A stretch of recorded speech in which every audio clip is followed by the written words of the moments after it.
Eto na ang iniintay ng lahat. Game 1 ng Kapitan Jer versus Copycat Clip. Dito nyo makikita ang pinagkaiba ng piloter na galing sa lipad laban sa pure normal RG. Teka, baka kilala mo lang ako at lagi kang nanonood pero hindi ka pala nakapollow sa page.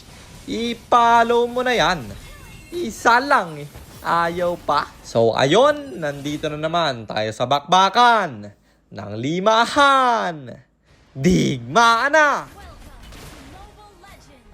Peking pa lang, alam na namin cash out to eh. Meta laban sa meta nga. Isipin mo sobrang taas nung highest rank mo tapos siya lang yung kaya mong gamitin. Nilamog-lamog pa namin. Eto talaga yung baby hero na kailangan bine-baby pa eh.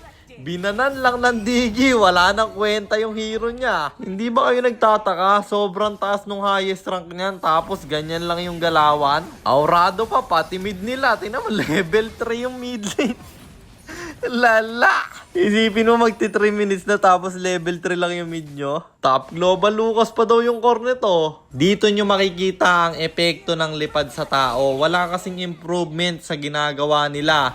Nagrarank sila sa ibang bansa na mahihina yung kalaban. Karamihan dyan, Taiwan server pa. Ilan ba nag-ML sa Taiwan? Baka nga puro AI lang kalaban nila dun eh. Yan din yung dahilan kung bakit hindi ako naglilipad. Kasi kapag nagganyan ako, sure ako, hihina ako. Masasanay ka ba naman sa mahihinang kalaban? Nakala mo talaga, ang lakas mo na yan. Tignan mo naman kasi, nakakonsil yung Mino tapos yung spell revitalize.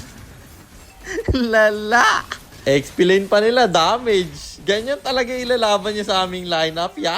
Lakas mo ha. Palagi ko naman sinasabi sa inyo, hindi uubra sa 5-man yung mga ganyang explainer.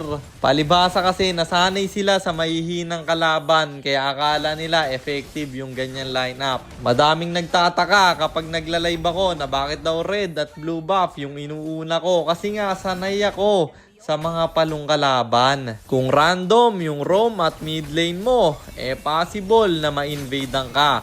Kaya ako pinaprayo sa solo yung buffs. Kasi kapag uminvade yan, wala kang magagawa dahil hindi mo kasama yung roam pati mid lane mo. Tingnan nyo naman yung mga galawan nito. Alam na may ulti ako, papasok-pasukin yung gold lane namin. May Aegis pa yan, may healer ng Rapa. Sobrang tapang niya talaga. Alam mo hindi nag-iisip yung mga player nito no? Pindot-pindot lang. Kung ganyan ang galawan ng mga yan, paano pa yung amo nila?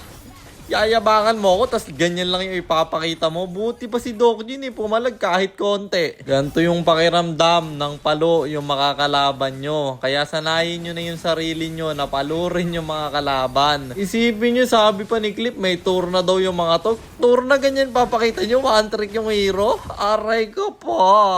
Bumalik na lang kayo sa lipad, baka pro player kayo dun Lala. Ayan, uulitin ko sa inyo, sa mga future clients niyan, ipagkakatiwala nyo ba yung account sa ganyang galawan? Kung hindi gagamit ng pandaraya sa RG yan, magiging madali kaya yung RG sa kanila? Kasi tingnan nyo naman yung galawan, binate lang namin sa gitna, nag-ulti agad yung Ixia. Wala tuloy silang skills para i-def yung Lord na to. Kaya tinapos namin ng madalian at panalo. Ito naman tayo sa bakbakan ng limahan. Inintay lang nilang matapos yung laban no? Wala silang nagawa. Abangan nyo yung bukas, mas malala. Sa mga gustong magpapilot ng ML account, message lang kayo. May bayad nga lang kung di nyo afford, nood na lang kayo. Daily upload ng content ko dito, 9 PM. Daily live ko naman sa TikTok, 10 PM.